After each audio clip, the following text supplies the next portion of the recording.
왕조의 복음 16번째 시간입니다. 강제적인 것은 복음이 아니다라는 제목으로 하나님 말씀 증거하겠습니다.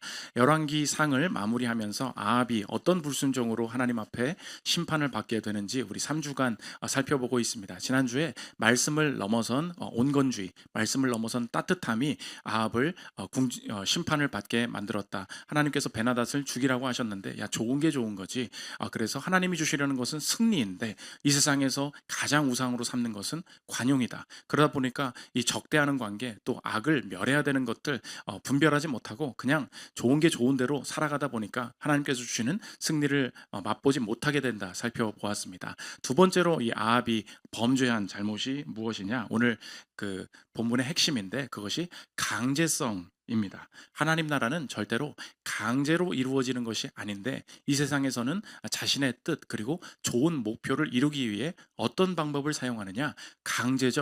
강제라는 방법을 사용해서 자신의 뜻을 이루고 그것을 합리화시킨다. 그러나 이것은 십계명 위반이고 아합이 하나님 앞에 심판받는 죄악이 되었다 물어보고 있다는 것입니다. 우리의 삶에 어떤 방식으로 이 사탄의 방법, 강제적인 방법이 틈타는지, 그리고 그것을 넘어서서 하나님의 방법으로 주님이 원하시는 목표를 이룰 수 있는 그 길이 무엇인지 살피는 시간 갖도록 하겠습니다. 세 가지로 나눠서 살피겠습니다. 첫째로 살필 것은 강제성의 죄입니다. 아합이 살고 있는 곳에 좋은 땅이 하나 보였습니다. 창문을 보는데 옆에 좋은 포도원이 있는 거예요. 야, 여기 이 반 내가 가지면 좋을 것 같은데 이거 누구 땅인지 한번 등기 좀 찾아봐봐. 그러니까 직원들이 등기 찾아봤겠죠. 찾아보고 보고합니다. 등기를 보니까 소유주가 이스라엘 사람 나봇이라고 되어 있네요. 그러면 그 전화 좀 해가지고 물어봐라. 내가 그 땅을 좀 사고 싶은데 땅 좀 살 수 있겠냐고 물어봐라. 그리고 제안해라. 충분히 이거 팔 거면 충분히 돈 준다고 얘기하고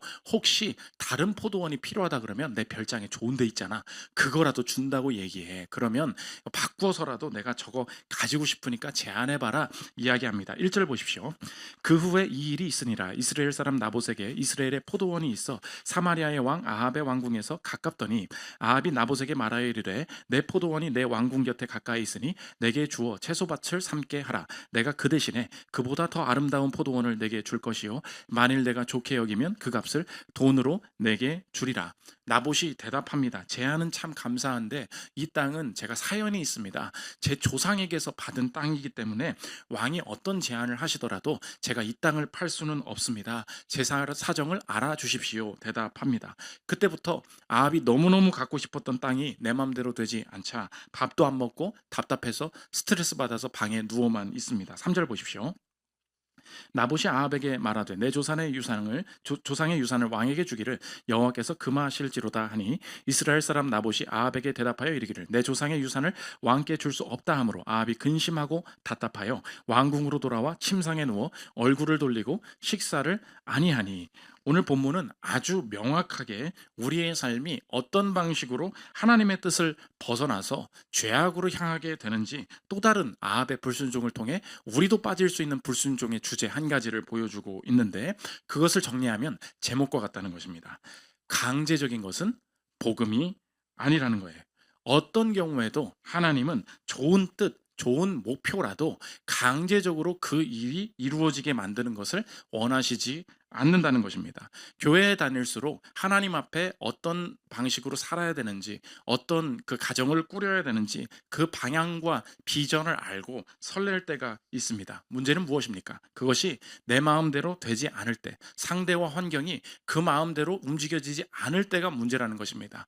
목표는 알고 있어요. 가야 될 방향이 명확합니다. 문제가 무엇입니까? 갈 힘이 없고 움직여주지를 않는 거예요. 그런데 기독교가 세상의 여러 가지 가치나 사상과 다른 핵심적인 차이가 무엇이냐?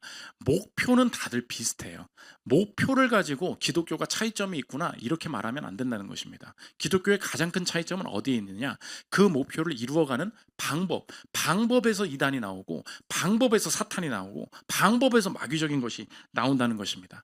구원받고 영생을 누린다. 이게 좋은 목표죠.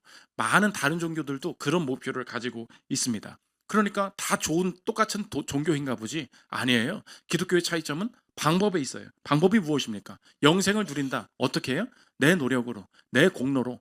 거기서 이단이 나오는 거예요. 그러면 기독교의 방법은 무엇입니까? 오직 예수 그리스도의 공로로, 그분의 공로를 믿음으로, 목표가 틀린 곳에 이단이 있지 않고요, 방법이 틀린 곳에 이단이 있다는 것입니다. 악한 행동을 고쳐보자, 상대를 변화시켜보자. 어떻게 해요? 억지로, 율법주의로? 아니에요. 거기서 방법이 틀린 데서부터 사탄적인 일들이 나타납니다. 우리가 죄에 동의하지 않으면서도 이 죄를 어떻게 끊어내요? 사랑과 인내로, 복음을 깨닫게 함으로. 오히려 두려움과 하나님께서 심판하신다는 협박으로 변화되지 않는다. 사랑으로, 기다림으로, 그의 복음을 묵상함으로 우리가 변화를 추구합니다. 어디에 변화가, 어디에 차이점이 있습니까? 목표의 차이가 있지 않아요. 방법의 차이가 있다는 것입니다. 그러니까 이 아합이, 하나님께서 내가 볼 때는 별거 아닌 것 같지만 이 시대에 나도 아합과 같이 될 수 있다는 가장 사탄적인 죄, 마귀적인 죄가 무엇입니까? 원하는 목표를 어떻게 이루어요? 강제성을 가지고 강제로 저 포도원을 빼앗겠다. 여기서 하나님께서 심판을 하셨다는 것입니다. 그러니까 강제의 힘을 동원하는데 아합이 힘이 셌을 거 아니에요. 왕이니까. 나봇의 주변 사람들 매수해서 장로들과 귀족들 가지고 거짓 증언을 하게 만듭니다. 야, 나봇, 너 하나님 저주했다며? 너 왕 저주했다며? 여기 목격자 있던데? 증언할 사람 있던데? 거짓 증언하게 만들어서 돌로 쳐 죽입니다. 8절 보십시오. 아합의 이름으로 편지들을 쓰고 그 인을 치고 봉하여 그의 성읍에서 나봇과 함께 사는 장로와 귀족들에게 보내니 그 편지 사연에 이르기를 금식을 선포하고 나봇을 백성 가운데 높이 앉힌 후에 불량자 두 사람을 그의 앞에 마주 앉히고 그에게 대하여 증거하기를 내가 하나님과 왕을 저주하였다 하게 하고 곧 그를 끌고 나가서 돌로 쳐 죽이라 하였더라. 지금 그 십계명을 정면으로 위반하고 있다는 것을 보여주고 있는데, 십계명 6계명부터 10계명까지 그 실천적인 계명을 그 외우는 방법이 있죠. 살간도거탐, 그죠? 살간도거탐. 다시 살간도거탐. 여러분 이름 안 하는 거예요. 살간도거탐. 이러면 안 잊어버려. 뭐예요? 살인하지 말라, 간음하지 말라, 도적질하지 말라, 거짓 증거하지 말라, 탐내지 말라. 살간도거탐. 이게 정면으로 위반하는 것이 무엇입니까? 살인하지 말라, 죽여버리죠. 도적질하지 말라, 남의 거 빼앗아 버리잖아요. 10계명. 탐내지 말라. 정면으로 지금 10계명을 위반하면서 심판받고 있다는 것을 보여주고 있다는 것입니다. 오늘 하나님께서 싫어하시는 것이 뭐예요? 하나님 나라라는 목표, 내가 원하는 뜻 얼마든지 세울 수 있다. 하나님 나라의 방법이 아닌 게 있다는 거예요. 그게 무엇입니까? 강제적으로, 억지로 그 사람의 것을 빼앗고 그 사람을 변화시키려고 하는 거, 하나님의 뜻이 아니라는 것입니다. 어떤 학부모님이 학창 시절에 좋은 그 영향을 받아서 아이에게 끝까지 고등학교 될 때까지 금지시켰던 것이 하나 있다는 얘기를 들었습니다. 그게 뭐냐? 라면 못 먹게 하는 거예요. 라면은 나쁜 거다. 라면 먹으면 이 몸이 망가진다. 그래서 고등학교 때까지 라면을 못 먹게 한 거예요. 어떡합니까? 저희 애들은 지금도 먹고 있는데. 저는 마귀의 부모인지 이 말을 듣고 그런 생각이 들었는데, 그러니까 이 애가 무슨 일이 벌어지느냐? 고등학교까지 라면을 못 먹었는데 대학교 들어가서 4년간 새끼 전부를 라면을 먹기 시작하는 거예요. 너 왜 그러냐? 좋은 음식 많이 있다. 아니라고. 엄마가 이거 못 먹게 하는 바람에 내가 평생 라면만 먹고 살 거라고. 마음에 응어리가 진 거예요. 마음에 이 억하심정이 생긴 거예요. 그러니까 반대로 어떻게 튀어가요? 폭발을 해버린 거야. 이거 못하게 한 거 내가 평생 내가 하고 싶은 것만 할 거야. 하고 싶은 게 뭔데요? 네가 못하게 한 거. 그 못하게 한 것만 하고 사는 것이 오히려 잘못된 목표가 되어버려가지고 폭발하는 일들이 벌어집니다. 왜요? 인격적인 교제와 동의 속에 이루어진 게 아니에요. 내가 하고 싶은 건 뭐예요? 통제만 하고 싶은 거예요. 게임을 너무 못하게 한 사람, 게임 못하게 하다가 그 대학에 가버립니다. 하는 일이 뭔지 알아요? 공부하기 위해서 게임 못하게 한 거잖아요. 공부를 다 했다고. 근데 그것이 동의와 인격적인 교제 속에 내가 한 게 아니에요. 그냥 무조건 억압, 통제, 금지, 이게 궁극적인 목표가 된 거예요. 그 애들 대학 가잖아요. 대학 가면 공부 안 해요. 왜? 엄마가 하라는 대로 다 해줬잖아. 그럼 이제 내가 하고 싶은 거 할 거야. 내가 하고 싶은 게 뭐라고요? 네가 하지 못하게 한 거. 별것도 아닌데, 별것도 아닌 거를 인격을 사라지게 만들고 무조건 금지가 목적이 되면 그 다음에 어떻게 됩니까? 어디선가 폭발해요. 어디선가 고장나고 부작용이 나온다고. 원래 하려는 게 뭐예요? 여러분 한번 생각해 보십시오. 목표가 뭐예요? 통제예요? 자발성이에요? 궁극적인 목표가 다르다고. 하나님 나라의 사람들이 뭐예요? 하나님 나라의 사람들이 하고자 하는 궁극적인 목표가 무엇입니까? 죄 짓지 않게 만드는 통제가 궁극적인 목표가 아니에요. 실제적으로 하나님 나라 사람들이 갖는 궁극적인 가치가 뭐예요? 자발성이라고. 스스로 절제하고 스스로 통제하고 스스로 원하게 만드는 거. 그러니까 하나님의 나라가 창세기에서부터 절대 하나님의 성품 가운데 자발성이 이 강제적인 것이 없다는 것을 보여주는 사건이 있죠. 그게 선악과 아닙니까? 많은 사람들이 물어봐요. 하나님이 선악과 안 만들었으면 우리 이 꼴 난 거 아닌 거 아니요? 그렇게 우리가 얘기할 수 있잖아요. 한번 생각해 보십시오. 선악과 왜 만드셨어요? A를 골라도 하나님이에요. B를 골라도 하나님이에요. 그게 뭐예요? 그게 강제예요. 하나님밖에 고를 게 없는데 하나님을 골라. 무인도에 이 여자 하나야. 그래서 얘랑 결혼했대. 사랑입니까? 아니죠. 예쁜 여자 하나 옆에 더 있어야죠. 몸매 좋은 여자 하나 더 있어야죠. 돈 많은 여자 한 명 더 있어야죠. 근데 널 골랐어. 그게 사랑이죠. 사랑은 뭐예요? 자발적인 거예요. 사랑은 뭐예요? 강제가 아닌 거예요. 하나님께서 하나님 나라에 없는 걸 창세기 전부터 보여주셨어요. 그게 뭐예요? 선악과라고. 선악과가 뭡니까? 하나님은 좋은 거죠. 그런데 하나님을 거부할 수 있는 권리. 이건 어마어마한 거예요. 어떤 신도 이걸 제한하지 않는다고. 그러니까 오히려 선악과는 무엇입니까? 하나님이 어떤 성품을 가지고 계신가에 대한 좋은 전도의 주제예요. 왜요? 하나님은 어떤 분이시냐? 선악과를 왜 만드셨냐? 하나님은 좋은 거지만 좋은 것도 강제할 수 없는 거야. 하나님을 거부할 수 있는 자유 속에 하나님을 스스로 즐거워할 수 있는 거, 그때까지 기다리시는 거, 하나님의 성품이 된다는 것입니다. 그럼 한번 생각해 보십시오. 하나님의 성품을 닮은 그리스도인들이 실천적으로 그분의 성품을 닮아서 행동을 하는 곳마다 나타나는 게 뭐예요? 세상적인 궁극적인 목표는 금지와 통제뿐이에요. 근데 이 그리스도인들이 가는 곳마다 나타나고 끌어내는 것은 무엇입니까? 그게 자발성의 회복이라고. 스스로 하게 만드는 거, 스스로 내 인생을 움직이게 만드는 거. 그래서 끝까지 그 고등학교 때까지 핸드폰을 못하게 한 그 청소년이 있었다는 거예요. 그러면 이게 내가 동의 속에 서로 보상도 좀 줘가면서 이해도 해가면서 납득도 해가면서 딴 것도 좀 잘해주면서 이렇게 가야 되는데 무조건 이건 나쁜 거야. 공부가 좋은 거야. 그래서 핸드폰 금지시켰다는 거예요. 이 얘가 몰래 할머니 민증 가지고 집에 그 장롱에 있는 옛날 폰을 가지고 할머니 이름으로 해가지고 유심칩 가지고 개통을 했다는 거예요. 할머니 돈으로 계속 나가는데 할머니 뭐 나가는지 몰라. 자기 집에서 몰래 막 계속 하는데 엄마는 얘가 심지어 핸드폰을 가지고 있는지도 몰라요. 청소년들 왜 이렇게 눈이 초롱초롱해? 범죄의 방법을 알려준 겁니까? 미안합니다. 절대 그러지 마. 하나님께서 원하시는 게 뭐냐? 자발성이에요. 근데 내 인생의 궁극적인 인간적인 통제를 어떻게 한다고? 내가 통제하고 강제로 하면 된다. 적용이 무엇입니까? 저 여러분의 인생에 다른 사람과 환경을 강제로 바꾸어 보고자 하는 답답함과 분노를 회개하십시오. 이거 하나님께서 우리에게 주신 궁극적인 사명 아니라는 거예요. 실제 궁극적인 사명은 뭐예요? 강제 없이 선한 것을 끌어낼 수 있는 능력. 그게 자발성의 회복이라고. 그래서 그리스도인들이 들어가는 곳마다 무조건적으로 강제로 통제하려는 것을 궁극적인 목적으로 두지 않아요. 처음에 통제해야 되겠죠. 그 다음 목표가 뭔데? 그게 뭐예요?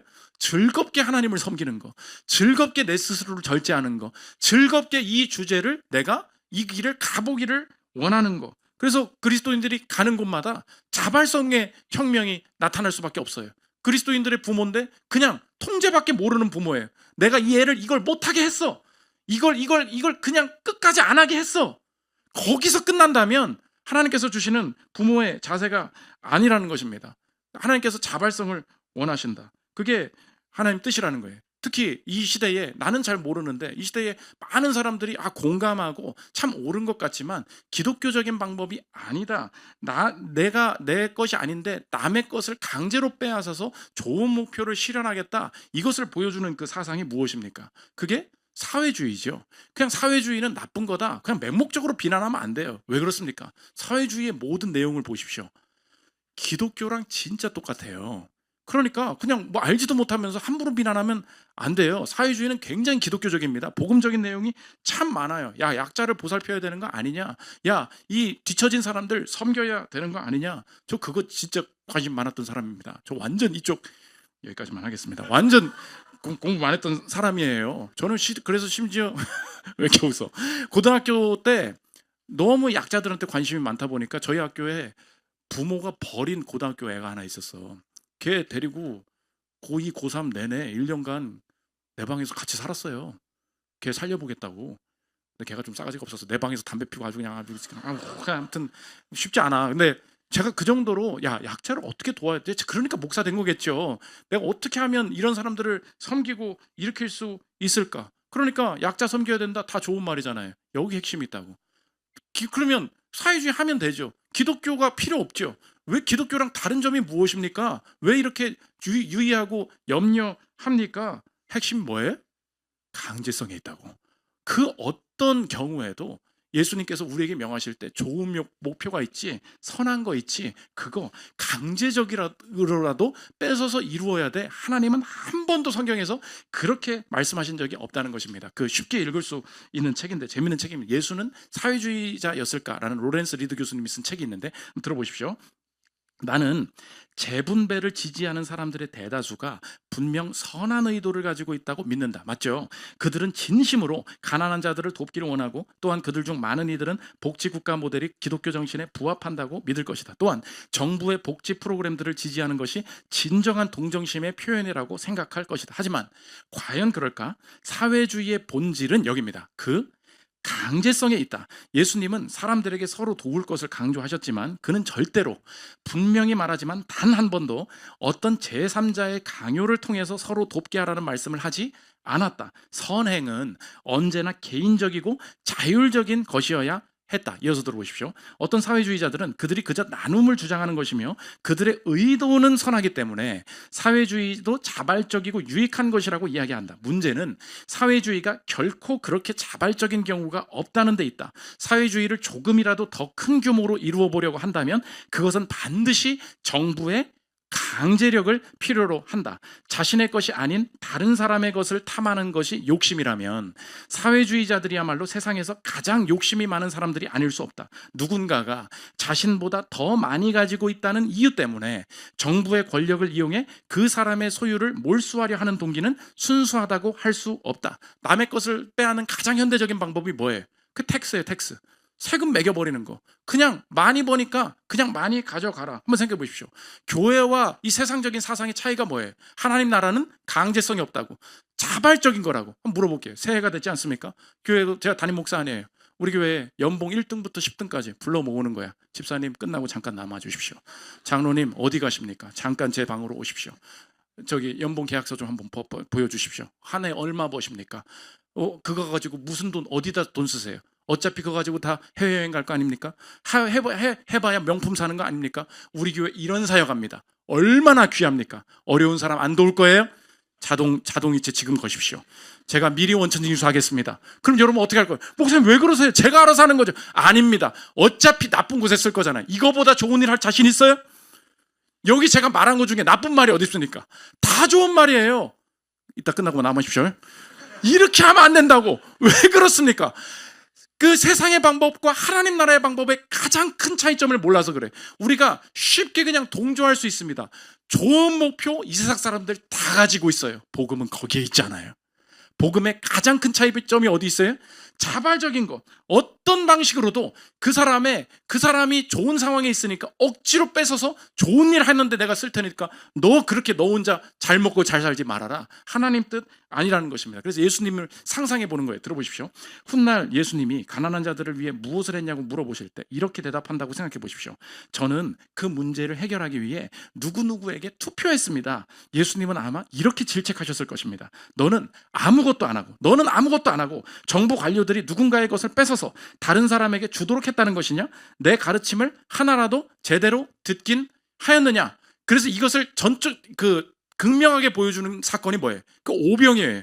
오병이어의 사람들이 뭐 하고 있었어요? 굶어 죽고 있었어요. 먹을 게 없었다고. 그럼 어떻게 합니까? 저 호의호식하는 로마 애들을 봐라. 가서 뺏어와라 하지 않으시고 예수님이 분명하게 말씀하십니다. 요한복음 6장 5절 보십시오. 예수께서 눈을 들어 큰 무리가 자기에게로 오는 것을 보시고 빌립에게 이르시되 누가요? 우리가 어디서 떡을 어떻게 해요? 사서 이 사람들을 먹이겠느냐 하시니 누가 해요? 우리가 어떻게 해요? 사요. 그러니까 어떤 사회나 어떤 가정이나 어떤 단체에 있든지 간에 그리스도인들이 들어가는 곳에서는 혁명적인 변화가 나타나기 시작해요. 그 사람이 부하든 가난하든 상관없어요. 그들이 가는 곳마다 실천적으로 나타나게 되는 혁명적인 사회의 변화가 뭐냐? 그게 자발성의 회복이라고. 야, 그냥 똑똑한 사람들만 일하면 되는 거 아니냐? 돈 많은 사람들만 헌신하면 되는 거 아니냐? 기독교인들이 모이는 곳마다 어떤 일이 벌어져요? 가난하든 부하든 시간이 많든 적든 어떤 일들 내가 가진 것으로 내 시간으로 내가 직접 이 문제에 뛰어들고 해결하기를 원한다. 그러니까 가는 곳마다 이들이 그 사람들을 움직이기 시작해요. 왜요?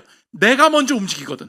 내가 움직여서 이 변화를 이끌어낼 수 있습니다. 내가 먼저 움직일 때 이 목표를 이룰 수 있습니다. 가니까 다른 사람 탓이 없어지는 거예요. 다른 사람 뺏는 게 없어지는 거예요. 왜요? 보물이 어디 있어요? 나한테 있어요. 기회가 어디에 있어요? 내 돈에 있어요. 기회가 어디 있어요? 내 나이와 내 시간에 있어요. 그것을 가지고 출발할 때 사회에 혁명적인 일들이 나타날 수 있다. 아합이 마귀적인 길 걸어갔어요. 별거 아닌 것 같았어요. 근데 우리에게도 그 죄가 남아있을 수 있다고. 좋은 목표가 있어요? 어떻게 이뤄요? 강제적으로. 그거 마귀야. 하나님의 나라는 어떤 방법, 어떤 경우에도 강제가 아니라 자발적인 것을 원하신다. 이것이 하나님의 뜻이 된다는 것입니다. 두 번째, 또 하나 십계명 아합이 위반한 게 뭐냐? 거짓의 죄라는 것입니다. 언제나 강제는 억지로 끼워 맞춰야 되기 때문에 거짓말을 할 수밖에 없다. 그래서 이 사람들을 모았을 때 아합이 편지 보냅니다. 이 나봇이 왕 싫어한다고 하나님 저주했다고 말해. 그랬더니 장로와 귀족들이 이거 거짓말이잖아요. 말하지 않고 동조해버려요. 불량배 2명 법정에서 거짓 증언하게 만들어 돈 주고 매수하니까 그대로 거짓말 하더라는 것입니다. 왜? 이 사람들이 나봇이 죽기 직전인데 디펜스 해주지 않고 어떻게 이 거짓말에 다 넘어갔을까? 11절 보십시오. 그의 성읍 사람 곧 그의 성읍에 사는 장로와 귀족들이 이세벨의 지시 곧 그가 자기들에게 보낸 편지에 쓴 대로 하여 금식을 선포하고 나봇을 백성 가운데 높이 앉히매 때에 불량자 2사람이 들어와 그의 앞에 앉고 백성 앞에서 나봇에게 대하여 증언을 하여 이르기를 나봇이 하나님과 왕을 저주하였다 하매 무리가 그를 성읍 밖으로 끌고 나가서 돌로 쳐 죽이고 이세벨에게 통보하기를 나봇이 돌에 맞아 죽었나이다 하니, 오늘 이 사건과 연루된 아합이 아닌 다른 사람들이 많이 나옵니다.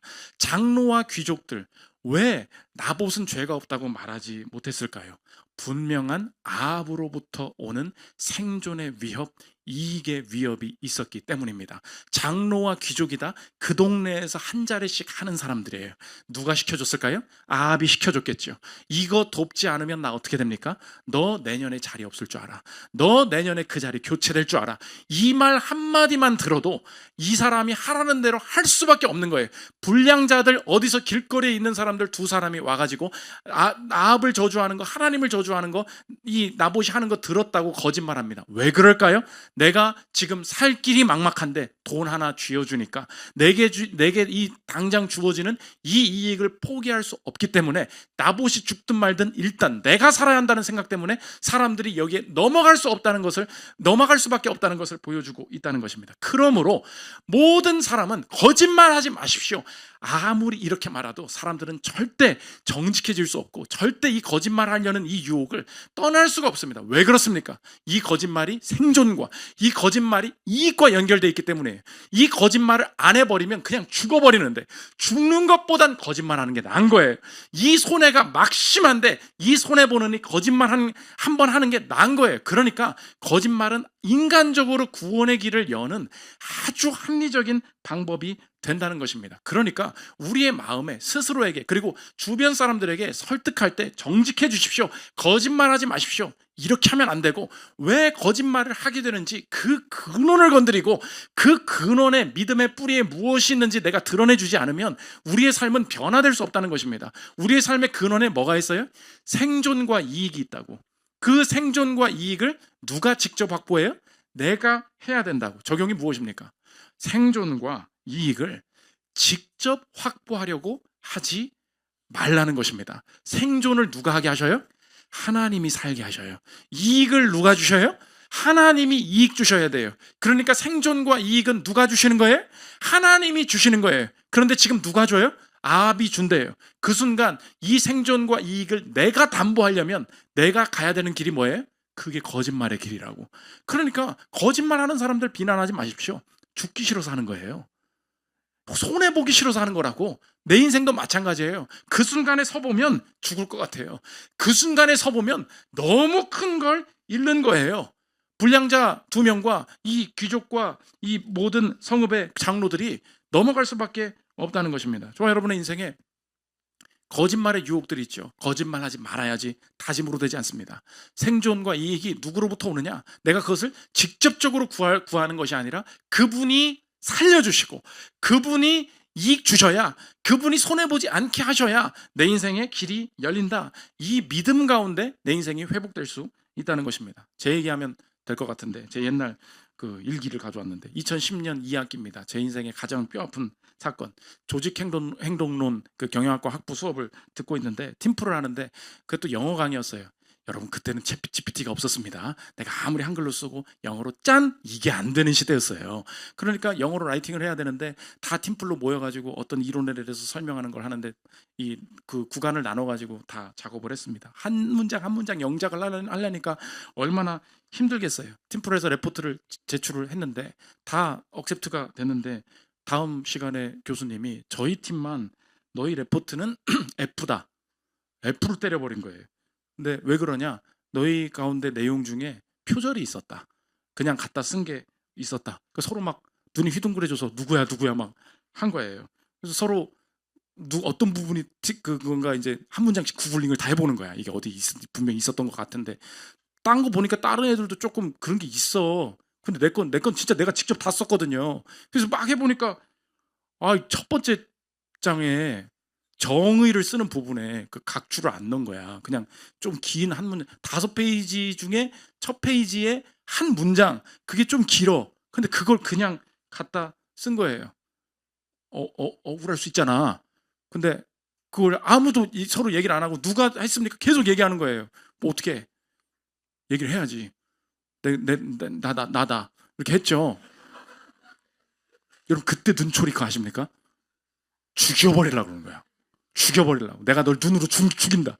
너 때문에 F 떴다. 여러분, 그거 그때 교수님한테 나 진짜 억울하다 말하려다가 내 일기를, 내 마음이 이렇다 교수님한테 보냈어요. 교수님이 참 인상 깊다. 근데 성적은 안 고쳐졌어. 내 일기를 그대로 가져왔는데 메일에 있길래 들어보십시오. 오늘은 조직행동론 수업에서 피들러의 상황이론에 대한 레포트 결과가 나왔다. 레포트를 복사 붙여넣기 했다는 이유로 우리 팀에 F 맞았다. 팀 과제였지만 그 레포트는 순수 거의 내가 썼다. 영어로. 레포트를 다시 살펴봤다. 피들러 이론을 정의하는 초반 부분에서 복사 붙여넣기 했다고 볼 수밖에 없는 부분이 일부 있었다. 5장 중에 한 페이지에 한 문장을 차지하는 정도였다. 문장도 좀 길었고 분량은 얼마 되지 않는다. 다른 건 표절하지 않았다. 점수 다시 잘 받고 싶었다. 단지 주석을 달지 않았을 뿐이다. 별 생각이 다 들었다. 하지만 그렇게 하지 않기로 했다. 정직하기로 했다. 논문 표절이 다 그런 식이구나라는 걸 깨달았다. 그래서 그냥 팀원들에게 미안하다고 정중히 사과했다. 모든 책임이 나에게 있다고 말했다. 억울한 면도 있다고 막 따지고 싶었는데 그럴 입장이 아님을 인정하기로 했다. 100% 정직할 수 있는 게 얼마나 어려운 것인지 깨달았다. 내가 적어도 이 정직함을 훈련하지 않고서는 절대로 성장할 수 없다고 생각한다. 지금 수치스러워 봐야 큰일 앞에 정직할 수 있다. 모든 팀원이 나를 원망하는 시선과 문자를 보았다. 정말 숨고 싶었다. 그땐 카톡이 아니었습니다. 그럼에도 팀이니까 같이 해결해 나가보자고 격려해줘서 고마웠다. 이 미안함과 부끄러움이 나를 성장시킬 것이다. 3가지를 깨닫는다. 첫 번째, 거짓말하지 말라. 두 번째, 거짓말을 무마시키기 위해 거짓말하지 말라. 세 번째, 거짓말한 사람을 몰아세우지 말라. 문제가 있는 부분을 파악하되 감싸주라. 언젠간 당신도 그 난처한 상황에 자신의 편이 되어줄 한 사람을 구하는 입장에 처하게 될 날이 올 것이다. 더 정결해지고 싶다. 근데 F가 아프긴 하다. 내 100마디 설교보다 내 일기가 낫죠? 그게 제 경험이라고. 근데 여러분 생각해 보십시오. 거짓말 왜 해요? 죽을 것 같아서. 거짓말 왜 해요? 망할 것 같아서. 여러분, 망할 것 같은 그 순간이 있죠? 저 지금 저 살아있죠? 나 살아있다고. 그때는 그거 F 떨어지면 죽을 것 같았어요. 진짜 대학 생활 전체를 망친다고 생각을 했다고. 죽어요 살아요? 살아요. 믿으십니까? 그 믿음이 정직하게 만드는 거예요. 거짓말하지 말아야지라는 다짐이 아니고. 여러분의 인생의 생존과 이익을 누가 담보하십니까? 하나님 담보하세요. 믿으십니까? 그러니까 절대로 세상 사람들한테 거짓말을 안 할 거라고 기대하들들 말어. 그건 불가능한 일입니다. 왜요? 이건 거짓말 안 하면 죽어버리는데 그럼 살아야죠. 그러나 그리스도인들이 여기서 다른 일 할 수 있는 거예요. 주님이 살게 하십니다. 주님이 이익 주십니다. 그래서 내 인생 이것 때문에 무너지지 않을 것입니다. 그러므로 여러분 실천적으로 주님 앞에 여러분이 이 시대 가운데 쓰임받기 하실 때 분명히 통과하게 하실 게 있어요. 여러분 꼭 예측하십시오. 올 한 해 이렇게 생각해 보십시오. 실천적으로 거짓말하지 않으면 죽을 것 같은 상황을 통과할 것을 예상하십시오. 올해 있을 일이에요. 목사님 지금 새해부터 지금 저주하십니까? 그게 아니고 거짓말하지 않으면 죽을 것 같은 상황을 하나님이 꼭 한두 번씩 경험하게 하실 거예요. 그때 제가 여기 살아있다는 걸 떠올리십시오. 그래, 그 목사 안 죽었지. 나도 안 죽을 거야. 그때 하나님께서 살려주신다는 것입니다. 마지막 세 번째, 거짓과 강제의 구원입니다. 목사님, 살아보셨습니까? 이 세상 사람들 다 거짓말하고요. 다 남의 것 뺏으면서 살아가고 있는데 거기서 이 두 가지 다른 방법을 가지고 살 때 내가 살 수 있다는 보장 있습니까? 빼앗고 거짓말하면 하는 사람들로만 가득해서 손해볼 수밖에 없는 세상 속에서 내가 손해보는 그 자리에 나 대신 그 피해, 그 손해를 다 가지고 그 피해자 자리에 서신 분이 계시다는 것입니다. 그 예수님이죠. 예수님이 십자가에 못 박히셔서 죽으실 때 어떤 방법으로 죽으셨는지가 중요한데, 예수님 죽을 때 내가 올라가서 죽을게 이러지 않으시고 예수님이 죽게 된 판결의 원인이 뭐였어요? 거짓 증언이었다고. 거짓 증언으로 죽었다는 것입니다. 마가복음 14장 55절 보십시오. 대제사장들과 온 공회가 예수를 죽이려고 그를 칠 증거를 찾되 얻지 못하니 이는 예수를 쳐서 거짓 증언하는 자가 많으나 그 증언이 서로 일치하지 못함이라. 어떤 사람들이 일어나 예수를 쳐서 거짓 증언하여 이르되 우리가 그의 말을 들으니 손으로 지은 이 성전을 내가 헐고 손으로 짓지 아니한 다른 성전을 사흘 동안에 지으리라 하더라 하되 그 증언도 서로 일치하지 않더라. 예수님 죽이려고 뭐 했대요? 거짓 증언, 거짓말로 쌓아 올린 판결이었다는 거예요. 예수님이 그것에 왜 대응하지 않으시고 왜 그것에 죽으시느냐? 그게 내 인생이 이 땅에서 맞이해야 될 마지막 운명이었기 때문에. 내 인생이 이 땅에서 하나님 떠난 사람들이 거짓말하고 남의 것 뺏으면서 사는데 결국 그것에서 나도 살아남으려다가 하나님 떠나서 나도 어떻게 돼요? 나도 거짓말하고 나도 음해하면서 빼앗으면서 살아갈 수밖에 없다는 것입니다. 그 사람들의 마지막이 뭐냐? 아합이 어떻게 죽냐? 너의 시체를 개가 핥아버릴 줄 알아. 19절 보십시오. 너는 그에게 말하여 이르기를 여호와의 말씀이 내가 죽이고 또 빼앗았느냐고 하셨다 하고 또 그에게 이르기를 여호와의 말씀이 개들이 나봇의 피를 핥은 곳에서 개들이 내 피 곧 내 몸의 피도 핥으리라 하였다 하라. 하나님이 이 거짓과 남 뺏는 이 십계명 위반에 하나님께서 심판하실 때 이 시체를 개가 핥을 정도로 심판하신다. 나도 이것에 동조하기 시작하면 나도 이 지옥의 운명이 예정된 사람이었어요. 예수님 오셔서 나 인생에 새로운 구원의 길을 열어주신 것이 무엇입니까? 하나님, 나도 하나님 없이 살았으면 여기서 동조하면서 내 스스로 생존을 담보하려고 하다가 주님 앞에 영벌의 심판을 받을 운명이었습니다. 예수님 이곳에 오신 이유를 이제 알겠습니다. 왜 그렇게 죽으셨는지도 알겠습니다. 이 세상에 거짓이 있다는 걸 아셨군요. 남의 왕의 자리를 빼앗고자 하는 자가 있다는 걸 아셨군요. 그것 때문에 저주받고 피해받아야 될 그 자리에 예수님이 내 대신에 대신 가주셨음을 믿겠습니다. 저 당해야 되는 그 피해가 내 피해였고 내가 당해야 되는 손실이 예수님 가져가셨음을 믿겠습니다. 그걸 바라볼 때 내 안에 이 세상 사람들은 가지고 있지 않은 새로운 소망이 생기는 줄 믿습니다. 하나님, 여기에서 동조하려고 내가 살아보려고 발버둥 치다가 주님 앞에 거짓말하는 자로 남의 것 빼앗은 자로 심판받을 뻔했는데 이 똑같은 죄인의 무리들 속에서 내 인생 예수님 바라보고 건져주심에 감사합니다. 결국은 심판받고 개에게 핥음받을 내 시체였는데 예수님이 그 자리에 대신 서셨으니 나는 예수님 바라볼 때 살게 될 줄 믿습니다. 피해는 예수님이 다 가져가셨다면 하나님, 내가 강제로 바꾸려고 하지 않겠습니다. 내가 내 인생의 주인 되려고 억지 쓰지 않겠습니다. 하나님, 변화되는 것 같지 않을 때 남의 것 억지로 빼앗으면서 자기 뜻 이루려는 세상 속에 하나님, 내가 함부로 자녀들 억지로 통제하지 않고 인격적으로 사랑 안에서 기다리는 하나님의 성품 속에 자발성을 끌어낼 수 있는 권세를 주옵소서. 자발성을 끌어낼 수 있는 지혜를 주옵소서. 내가 움직이면서 그들이 움직일 수 있도록 나에게 새로운 길을 열어주옵소서. 그때의 통제의 부작용은 사라지고 그들의 자발적인 하나님의 때에 그들이 변화되는 것을, 그 승리를 보게 하여 주옵소서. 내 생존 거짓말로 내가 만들어가야 되는 줄 알았습니다. 생존과 이익이 예수 믿음에도 불구하고 여전히 내게 달려있다고 생각하니까 언제나 음해하는데 나도 동참했었습니다.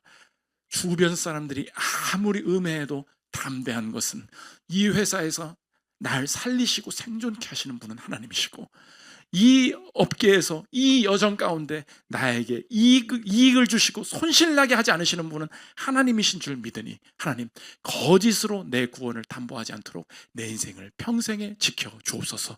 이 담대한 확신을 가지고 가는 곳마다 이 시대 가운데 강제로 빼앗고 거짓말로 자기의 것을 쌓으려는 시대 가운데 혁명적인 일들을 벌여지면서 자발성을 회복시키고 거짓말이 없이도 승리케 되는 그 길 가운데 주님 앞에 영광을 돌리는 저와 여러분들 되시기를 기도합니다. 우리 찬양하고 기도하는 시간 갖도록 하겠습니다.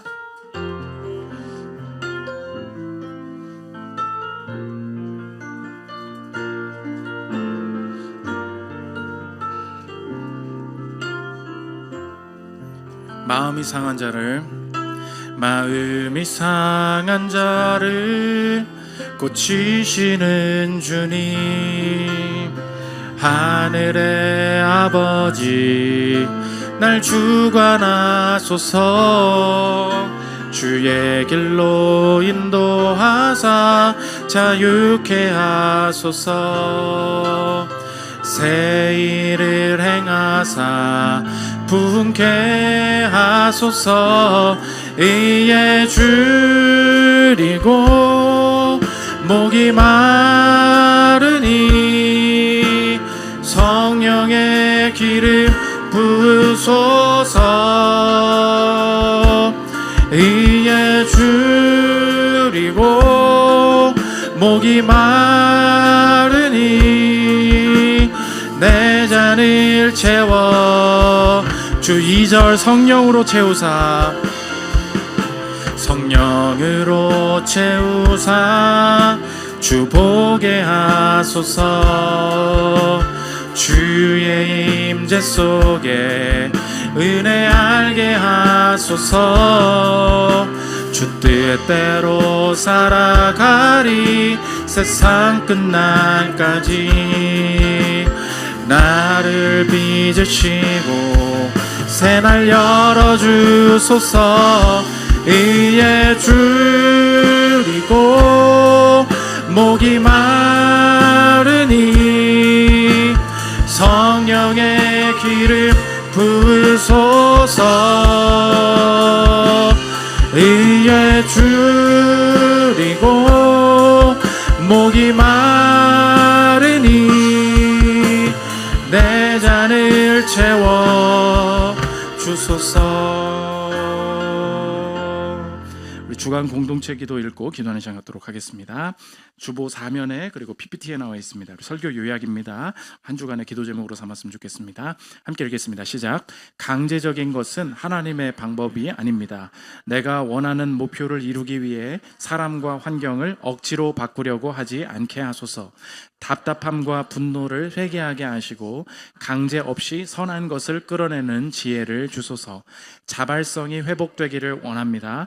내 안에서 변화를 시작하게 하소서. 거짓말이 주는 구원을 버리게 하소서. 생존과 이익을 직접 확보하려고 하지 않게 하소서. 거짓말하지 않으면 손해볼 것 같을 때 주님 의지하게 하소서. 거짓말하지 않으면 죽을 것 같을 때 주님 의지하게 하소서. 그 죽을 것 같은 연단을 통과하여 참된 구원을 맛보게 하소서. 강제로 무시하고 거짓말하며 내가 내 인생의 주인이 되고 싶었습니다. 거짓 증언으로 죽으신 예수님 때문에 강제로 내 인생의 주인이 되었던 나도 구원을 얻게 하시니 감사합니다. 날 살리기 위해 거짓 증언으로 죽으신 예수님 앞에서 평생 정직과 자발성으로 주를 섬기게 하소서. 기도 제목 놓고 기도하는 시간 갖도록 하겠습니다. 기도하겠습니다. 하나님 아버지, 나의 인생에 억지로 되는 것이 없음을 알고 끝까지 인내하신 하나님 아버지, 주님을 온전히 의지하기를 원합니다. 하나님 아버지, 나의 인생을 하나님 사랑 가운데 인내하신 주님 앞에서 통제가 궁극적인 목표가 아님을 알게 하여 주시옵소서. 내가 가는 곳마다 자발성의 회복이 나타날 수 있도록 주님 도와주시고, 하나님 상대의 자발성을 이끌어낼 수 있는 지혜와 분별을 허락하여 주시옵소서. 하나님 강제적인 것은 하나님 뜻이 아닙니다.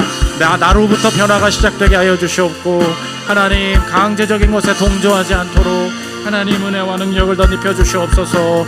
거짓말로 생존과 이익을 하나님 내가 보장받기를 원한다고 생각했었습니다. 살리시는 것은 하나님이요, 하나님 지키시는 것은 주님이십니다. 오늘도 우리의 헛된 이익을 내 스스로 얻어가려고 하지 않게 하여 주시고, 거짓말로 쌓아올린 내 인생 무너지게 하여 주시오며, 오늘도 주님이 나를 살게 하시며 주님이 나에게 하나님 쓸 것을 공급하신다는 것을 알게 하여 주시옵소서. 하나님 내 인생의 거짓 증언으로 나 대신 하나님 손해보는 자리에 서신 예수 그리스도의 공로를 의지합니다. 그분의 모든 공로가 내 것이 되는 줄 믿습니다. 이 세상에서 다른 방식으로 살아남을 수 있도록 주님 도와주시고, 내 생존을 지키시는 주의 권세를 의지하게 하여 주시옵소서. 의에 줄이고